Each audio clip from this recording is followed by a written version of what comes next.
No puede quedarse aquí. Le pedimos que se retire inmediatamente. La voz sonó firme, fría, cargada de una condescendencia casi mecánica. Él parpadeó, sorprendido. No porque no entendiera las palabras, sino porque, por un segundo, creyó haberlas malinterpretado. Se encontraba de pie en la recepción de una de las clínicas privadas más exclusivas de la ciudad. Vestido de manera impecable, pantalón de lino claro, camisa azul perfectamente planchada, zapatos relucientes. Su aspecto era el de cualquier hombre de negocios exitoso. Y, sin embargo, para la recepcionista tras el mostrador de mármol blanco, todo eso era invisible. Lo único que parecía importar era el color de su piel. Él sonrió educadamente.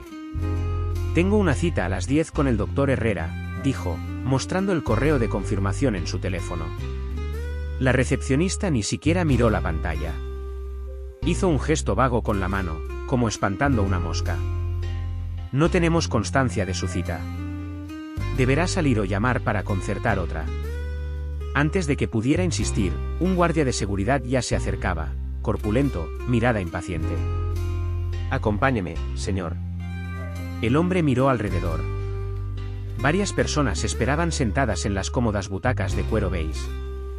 Mujeres mayores, hombres de traje, jóvenes con móviles de última generación. Nadie decía nada.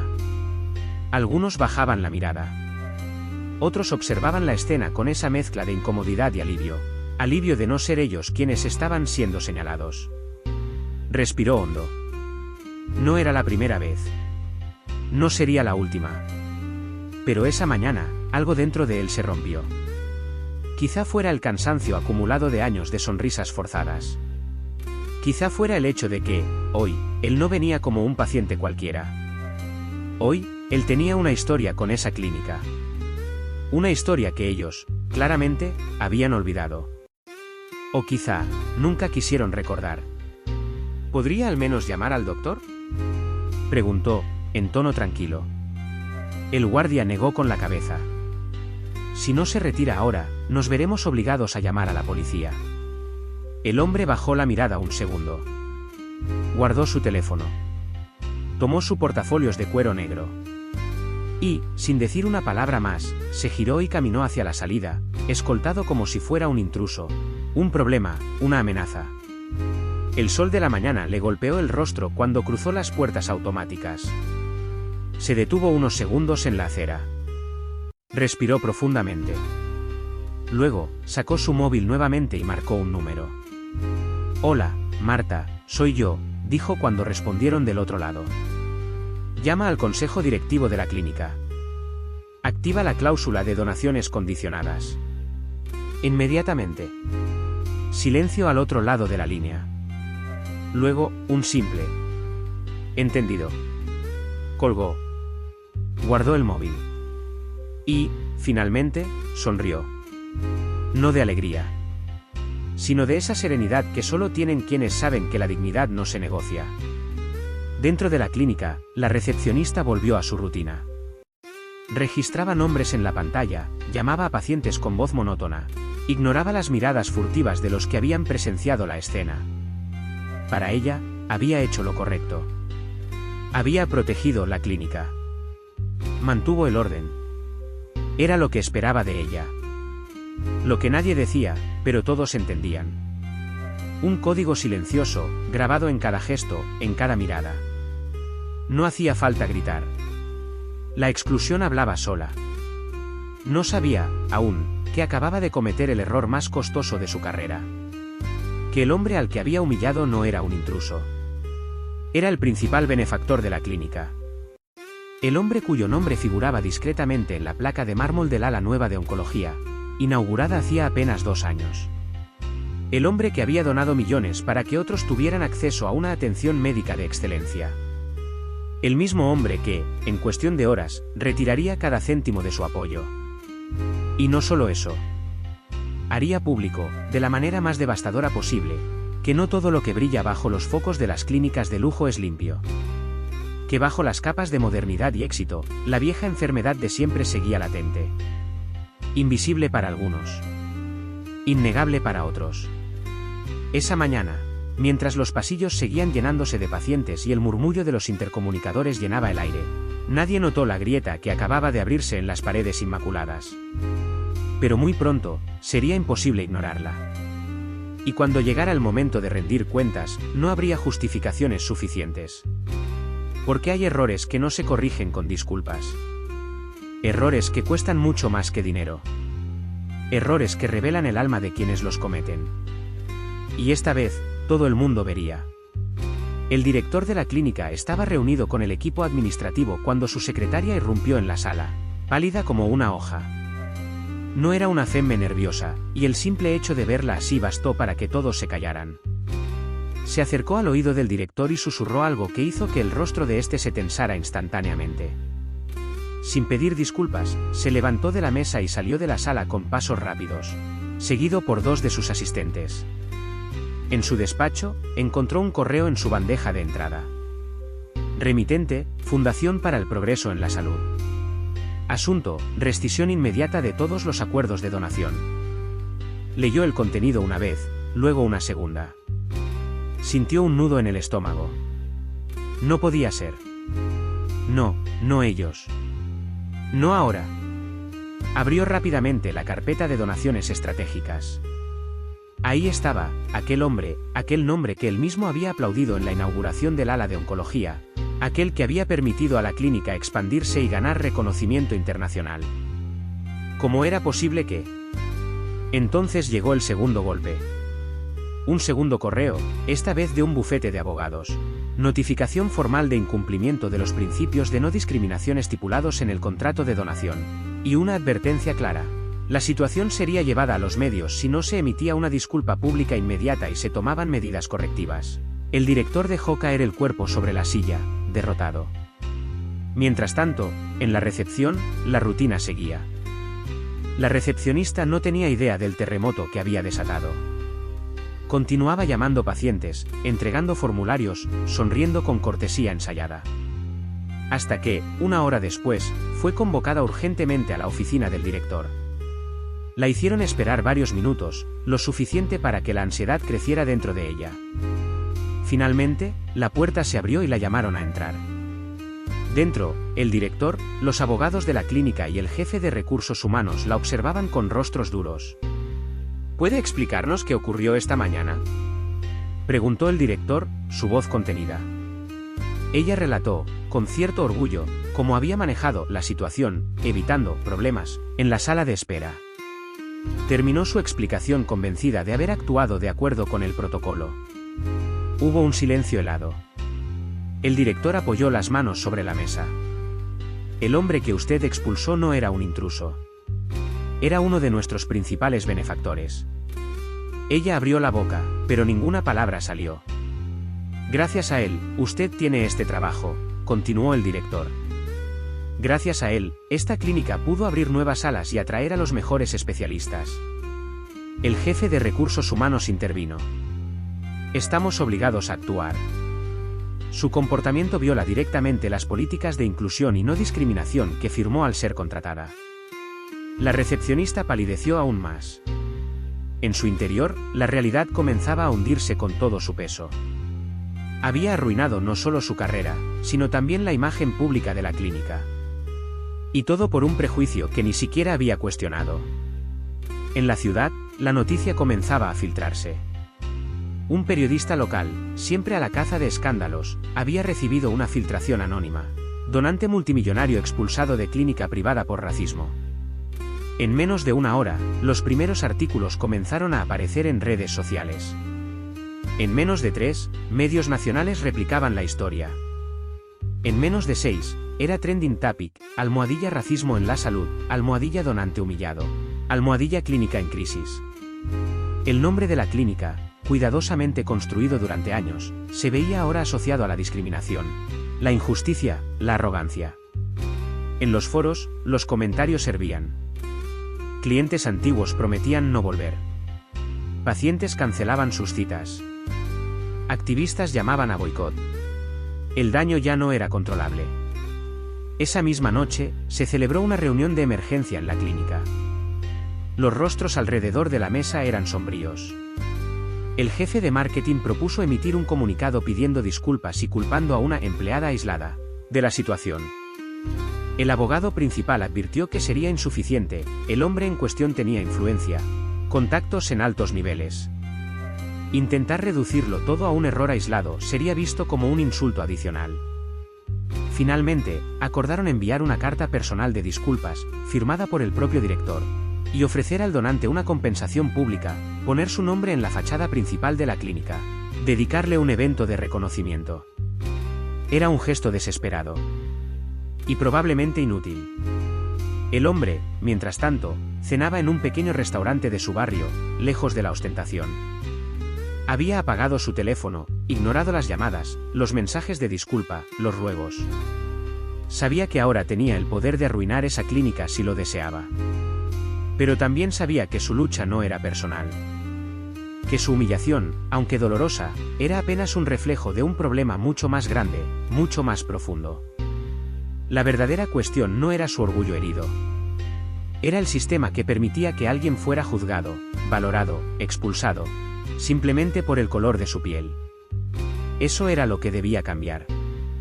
No solo en una clínica. En toda la sociedad. Cuando encendió el teléfono de nuevo, vio cientos de mensajes. De desconocidos. De jóvenes agradecidos. De personas mayores llorando frente a sus pantallas.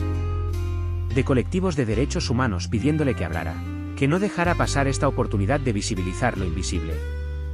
Suspiró. Miró por la ventana. La noche era tranquila, casi serena. Pero en el fondo, sentía que una tormenta se acercaba. Una tormenta que, esta vez, no se detendría hasta barrer con todo lo que debía desaparecer. En las primeras horas de la mañana, la clínica privada amaneció sitiada. No por manifestantes violentos, ni por hordas de periodistas armados de cámaras y micrófonos, sino por algo mucho más difícil de enfrentar, la desaprobación silenciosa de la sociedad. En la entrada, pequeñas concentraciones de ciudadanos comunes sostenían pancartas improvisadas. La salud no tiene color, dignidad para todos, el dinero no compra respeto. Cada hora que pasaba, la marea crecía. Periodistas de todos los rincones del país instalaron carpas frente al edificio. Los empleados entraban agachando la cabeza, conscientes de estar bajo una lupa pública implacable. Cada movimiento era filmado, cada expresión interpretada. Las redes sociales servían. Celebridades, activistas, ciudadanos anónimos exigían respuestas claras, no excusas vacías. El comunicado de disculpas que la clínica había preparado la noche anterior, cuidadosamente redactado por su equipo jurídico, fue recibido con desdén. Demasiado tardío, demasiado calculado. No bastaba con pedir perdón. No cuando el daño era tan evidente, tan brutal. Dentro del edificio, el ambiente era irrespirable. El director general, agotado y al borde del colapso, organizó una nueva reunión de crisis. Necesitamos una estrategia más agresiva, rugió el jefe de comunicación, su voz crispada. Hay que limpiar nuestra imagen. Ofrecer consultas gratuitas, abrir becas médicas, montar una campaña de diversidad. No va a funcionar, replicó el abogado principal. No mientras él permanezca en silencio. Todos sabían a quién se refería. Mientras el protagonista de toda esta historia no se pronunciara, el vacío sería ocupado por rumores, indignación y furia. Y el silencio, en estos tiempos, era mucho más letal que cualquier declaración imprudente. Del otro lado de la ciudad, sentado en su despacho austero, el hombre revisaba decenas de propuestas llegadas en las últimas horas. ONGs que le pedían convertirse en su portavoz. Partidos políticos que deseaban aprovechar su popularidad repentina. Medios que ofrecían exclusivas millonarias. Pero él sabía que vender su historia sería traicionar su propósito. Él no buscaba fama. Él no buscaba venganza. Él quería justicia. Una justicia real, tangible. No una operación de imagen. No un espectáculo de indignación fugaz. Esa tarde, tomó una decisión. Una que cambiaría el curso de todo. Convocó a una rueda de prensa independiente, en un centro cultural humilde del centro de la ciudad. Sin lujos, sin alfombras rojas, sin pactos con medios. A las 6 de la tarde, la sala estaba llena. Cámaras, periodistas, ciudadanos, curiosos. Cuando subió al pequeño escenario, no llevaba traje ni corbata. Solo una camisa sencilla y una mirada firme. Se colocó frente al micrófono, esperó a que el murmullo cesara y comenzó a hablar. No estoy aquí para hablar de mí, dijo, su voz clara. No estoy aquí para pedir venganza, ni para exigir compensaciones. Hizo una pausa, dejando que sus palabras calaran. Estoy aquí porque lo que me ocurrió no es un caso aislado. No es una excepción. Es un síntoma. Una enfermedad silenciosa que corroe nuestra sociedad. Los flashes de las cámaras se intensificaron. El público contenía la respiración. Me humillaron por mi color de piel. Me expulsaron como a un intruso, como a un peligro, en un lugar que ayudé a construir. Y eso solo demuestra que, en este país, la dignidad todavía depende de la apariencia, del prejuicio, del miedo. Miró directamente a las cámaras. Pero no seré su víctima. No seré su excusa. Seré su espejo. El murmullo se transformó en un aplauso contenido. Luego anunció su plan. No demandaría a la clínica. No pediría dinero. No aceptaría arreglos privados. Crearía una fundación para luchar contra la discriminación en el acceso a la salud. Utilizaría su influencia, sus recursos, su experiencia para cambiar las reglas del juego. Para que nunca más un niño, una mujer, un hombre fueran juzgados antes de ser atendidos. Antes de ser escuchados. Antes de ser vistos como seres humanos. La noticia estalló como una bomba. Al día siguiente, los titulares no hablaban de la caída de la clínica, ni de su crisis de imagen. Hablaban del nacimiento de un movimiento. De la humillación a la esperanza, nace la Fundación Igualdad en la Salud. Cuando la dignidad vence al racismo. El hombre que convirtió la discriminación en acción. Mientras tanto, en los despachos de la clínica, el pánico se transformaba en resignación. Sabían que ninguna campaña de publicidad podría competir contra una causa justa. Sabían que su error, su prejuicio, su ceguera, quedaría grabado en la memoria colectiva. Sabían que, aunque limpiaran las paredes, reconstruyeran los pasillos, rediseñaran los protocolos, la mancha sería indeleble. Porque algunas heridas no se borran. Algunas cicatrices se convierten en banderas. Esa noche, solo en su casa, el hombre encendió la televisión y vio las imágenes de la conferencia replicándose en todas partes. Se sirvió un vaso de agua. Se sentó en su sillón preferido. Y, por primera vez en mucho tiempo, sonrió sin tristeza. Porque entendía que, a veces, la dignidad no gana aplausos. Ni consigue victorias inmediatas. Pero planta semillas. Semillas que un día, inevitablemente, florecen. La Fundación Igualdad en la Salud nació sin grandes recursos ni campañas ostentosas. Solo con una idea simple, poderosa y urgente. Que el acceso a la atención médica no podía depender nunca más de la apariencia, del origen o del prejuicio. Al principio, fue difícil. Alquilaron un pequeño local en las afueras de la ciudad, con paredes blancas desnudas, mesas donadas, sillas de segunda mano. No había uniformes elegantes ni discursos grandilocuentes. Solo un puñado de voluntarios comprometidos, médicos jóvenes con ganas de cambiar las cosas, enfermeros, estudiantes de derecho. Pero la gente llegaba. Cada día, más y más personas cruzaban la puerta de cristal. Inmigrantes que habían sido ignorados en centros médicos, madres solteras rechazadas por clínicas privadas, trabajadores humildes que, al menor acento diferente o al menor indicio de pobreza, habían sido tratados como sospechosos en lugar de pacientes. No venían solo por atención médica. Venían buscando respeto. Y lo encontraban. Muy pronto, los medios retomaron la historia. El primer reportaje en televisión mostraba la pequeña clínica improvisada llena de vida, de niños riendo en la sala de espera, de voluntarios atendiendo con dedicación a quien se acercara. No había distinción. No había usted aquí, usted allá. No había prioridades invisibles. Solo personas. Solo dignidad. La respuesta fue inmediata. Empresas pequeñas comenzaron a ofrecer donaciones. Médicos veteranos, cansados del cinismo del sistema, se sumaron voluntariamente. Artistas organizaron subastas benéficas. Universidades ofrecieron a sus alumnos para prácticas profesionales en el proyecto. Y en cuestión de meses, la fundación dejó de ser una anécdota para convertirse en un fenómeno nacional. La clínica que había iniciado todo el escándalo intentó limpiar su imagen, publicando campañas de diversidad, colgando carteles de inclusión en sus paredes relucientes. Pero era tarde. La gente no olvidaba. En la calle, en los debates, en las aulas, un nuevo tema comenzaba a abrirse paso: el derecho a ser tratado como ser humano, sin adjetivos, sin condiciones, sin reservas. Una mañana, mientras revisaba los correos en la pequeña oficina de la fundación, el hombre recibió un mensaje inesperado. Un organismo internacional de derechos humanos le proponía postular su fundación para un premio a la innovación social. Sonrió.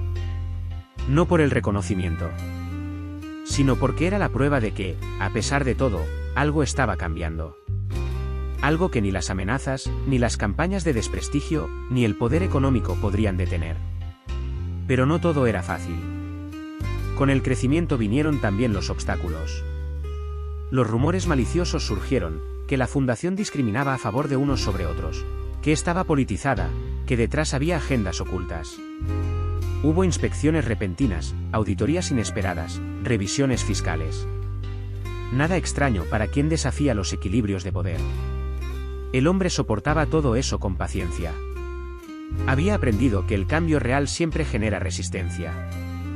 Que no se puede arrancar un árbol podrido sin que los gusanos protesten. Un día, al salir de una conferencia en una universidad, un joven se le acercó. Era delgado, de piel morena, mirada intensa. «Señor, quiero agradecerle», dijo. «Mi madre nunca fue atendida en hospitales públicos como debía. Siempre era la última en la fila, siempre tratada como si molestara.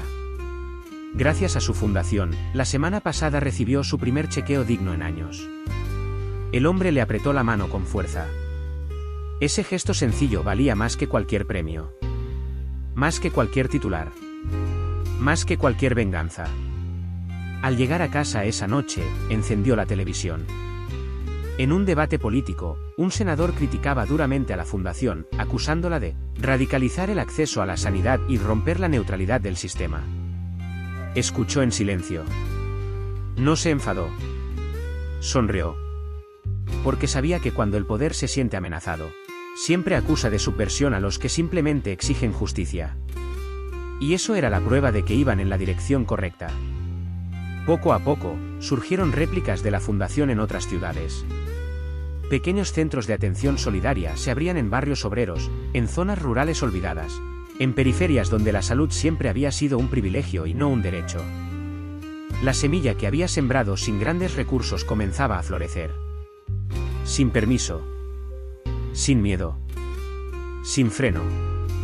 Un día, Linda, quien seguía a su lado desde el primer escándalo, le propuso algo. ¿Has pensado en llevar esto más arriba? ¿Presentarte a las elecciones locales? ¿Entrar al Consejo de Sanidad?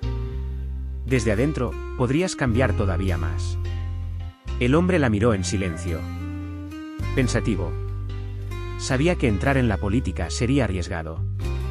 Sabía que tendría que enfrentarse a juegos sucios, a alianzas turbias, a traiciones. Pero también sabía algo más. Que había momentos en la vida donde callar era traicionar no solo a otros, sino a uno mismo. Donde ser neutral era elegir el lado del opresor. Y tal vez, solo tal vez, era el momento de dar el siguiente paso. No para tener más poder, sino para no dejar que la ola de esperanza que habían levantado se estrellara contra los viejos muros de siempre. Esa noche, al mirar por la ventana de su pequeña oficina, vio la ciudad extendiéndose bajo las estrellas. Cada luz encendida era una historia. Cada sombra, una batalla pendiente. Y él sabía que su lugar no estaba en la comodidad de las pequeñas victorias. Su lugar estaba donde siempre había estado. Donde la dignidad se pelea cada día. Donde la justicia todavía necesita ser inventada. Donde los sueños no tienen color. Solo coraje. La decisión no fue tomada a la ligera. Durante noches enteras, el hombre sopesó los riesgos, las implicaciones, las consecuencias de dar ese salto. Entrar en política significaba exponerse aún más. significaba ser atacado no solo como persona, sino como símbolo. Significaba que su vida privada sería diseccionada, sus errores magnificados, sus palabras tergiversadas. Pero también significaba otra cosa: oportunidad.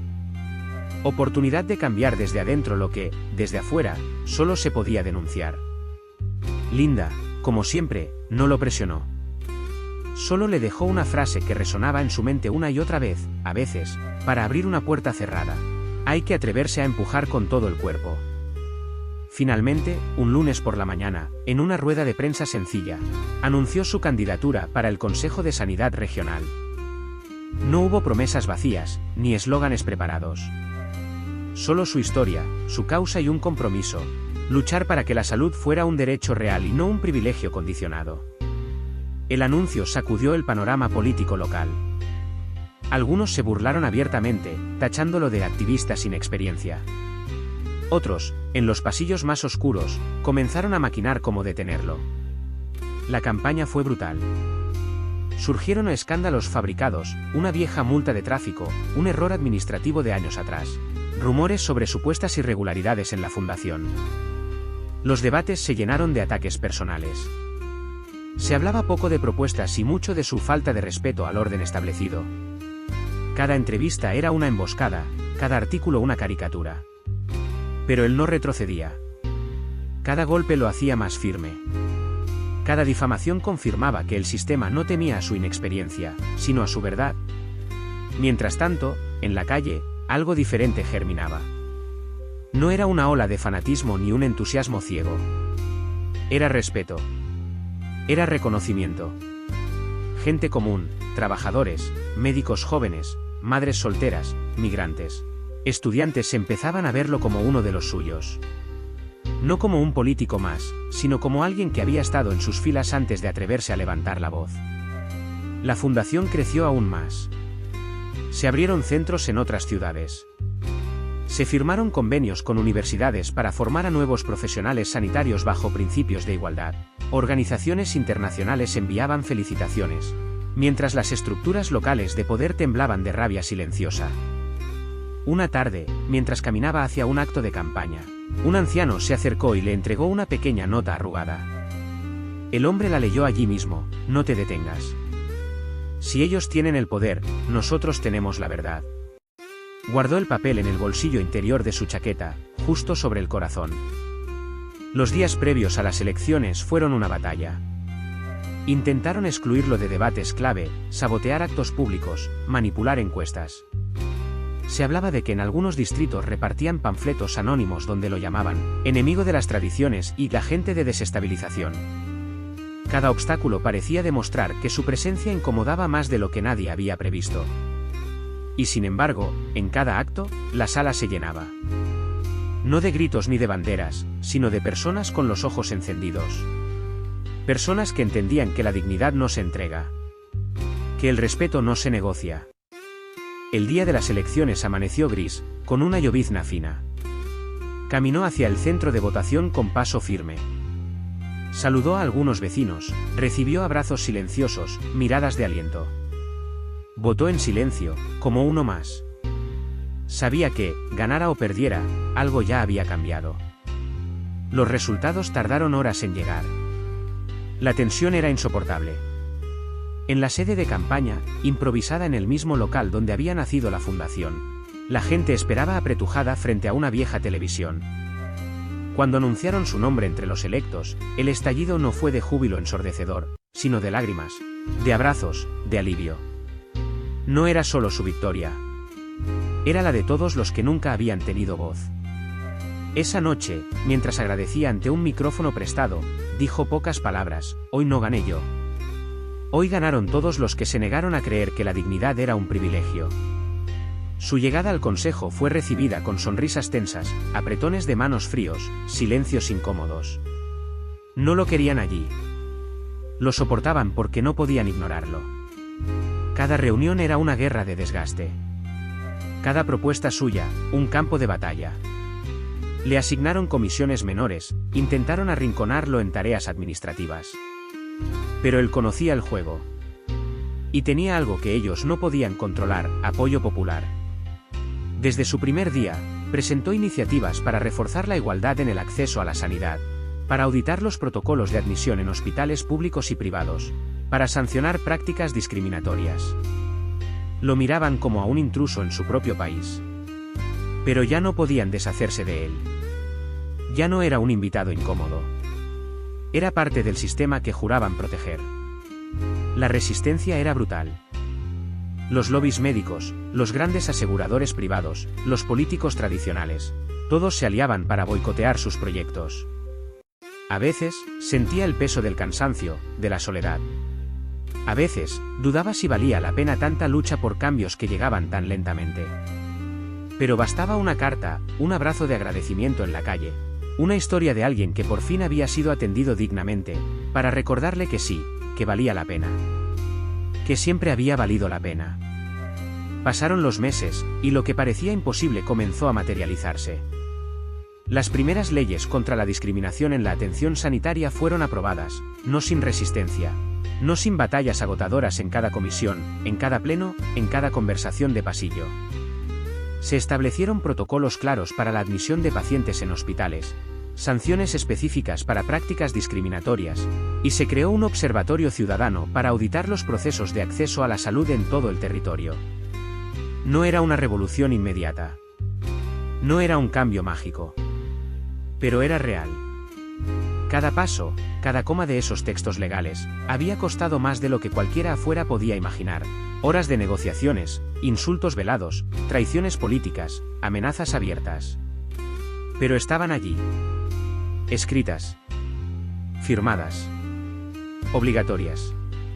El hombre lo sabía, una ley no cambia los corazones, pero pone límites a la injusticia.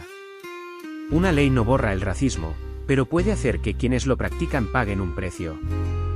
Una ley no transforma una cultura de un día para otro, pero planta semillas de duda en los que creían que la exclusión era natural, normal, inevitable. Y eso, en sí mismo, ya era un principio de victoria. La Fundación Igualdad en la Salud también creció. De ser una pequeña clínica improvisada en un barrio olvidado, se había convertido en una red nacional de centros solidarios, con presencia en todas las regiones, con médicos, enfermeros, abogados, psicólogos, trabajando codo a codo para garantizar que la dignidad no fuera una excepción sino una norma. Había días en que él mismo se sorprendía del camino recorrido. Recordaba aquella primera mañana en la recepción de la clínica privada, el desprecio en la mirada de la recepcionista, la humillación, la ira contenida. Recordaba cómo, en lugar de romper, decidió construir. Cómo, en lugar de gritar, eligió sembrar. Y hoy, viendo la cantidad de vidas tocadas, la cantidad de jóvenes que ya no aceptarían ser invisibles, entendía que había valido la pena. Todo. Cada lágrima. Cada noche sin dormir. Cada golpe. Cada traición. La política seguía siendo un campo minado. Cada nuevo proyecto encontraba resistencias feroces. Cada avance venía seguido de una contraofensiva silenciosa. Cada pequeño logro era una batalla que dejaba cicatrices. Pero ya no estaba solo. Había redes de apoyo. Había ciudadanos vigilantes. Había una generación que había crecido viendo su ejemplo y que ahora exigía más, reclamaba más, soñaba más. Una tarde de otoño, tras una jornada agotadora en el Consejo, caminó solo por el paseo marítimo. El viento fresco le revolvía el cabello, y las gaviotas trazaban círculos lentos en el cielo gris. Se sentó en un banco frente al mar, viendo las olas romper contra las rocas. Pensó en todo lo que había sacrificado, una vida tranquila, una carrera empresarial prometedora, su privacidad. Pensó en sus amigos que se habían alejado, en las puertas que se cerraron, en los espacios donde ya no sería bienvenido. Pero también pensó en los rostros. En los niños que ahora recibían vacunas sin ser ignorados en las salas de espera. En las mujeres embarazadas que ya no eran cuestionadas por su acento. En los ancianos migrantes que podían morir con dignidad en hospitales que antes les cerraban las puertas. Pensó en ellos. Y supo, sin ninguna duda, que no había perdido nada. Que había ganado todo lo que importa. El teléfono vibró en su bolsillo. Era Linda. ¿Todo bien?, preguntó. Sí, respondió él con una sonrisa. solo estaba recordando por qué empezamos todo esto. No lo olvides nunca, dijo ella. Porque muchos siguen caminando detrás de ti. Colgó y se quedó mirando el horizonte. No era un héroe. No era un mártir. No era un salvador. Era solo un hombre que, un día, se negó a agachar la cabeza. Un hombre que entendió que la dignidad no es una concesión que se mendiga, sino un derecho que se defiende, cueste lo que cueste. Y que, a veces, vencer no es derrotar a un enemigo visible. A veces, vencer es mantenerse de pie. Es seguir caminando cuando todo alrededor grita que te detengas. Es sembrar en la oscuridad confiando en que algún día, aunque tú ya no lo veas, alguien recogerá la cosecha. El sol se ocultaba lentamente tras el mar. Y en ese instante silencioso, supo que había vencido. No porque el mundo fuera perfecto. No porque todos los problemas se hubieran resuelto.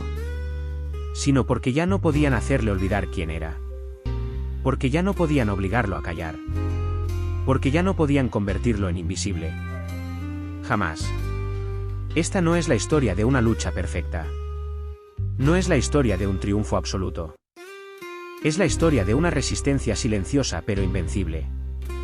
Es la historia de alguien que, frente a la humillación, eligió la dignidad. Y que enseñó a muchos otros que sus voces, sus vidas, sus sueños, importan. Aunque el mundo les diga lo contrario. Importan. Y siempre importarán. Si esta historia te tocó, si te inspiró, suscríbete a nuestro canal para descubrir más relatos de coraje, dignidad y esperanza. Porque cada historia importa. Porque cada voz merece ser escuchada. Y porque juntos, podemos construir un mundo donde nadie sea invisible. Gracias por estar aquí. Gracias por creer.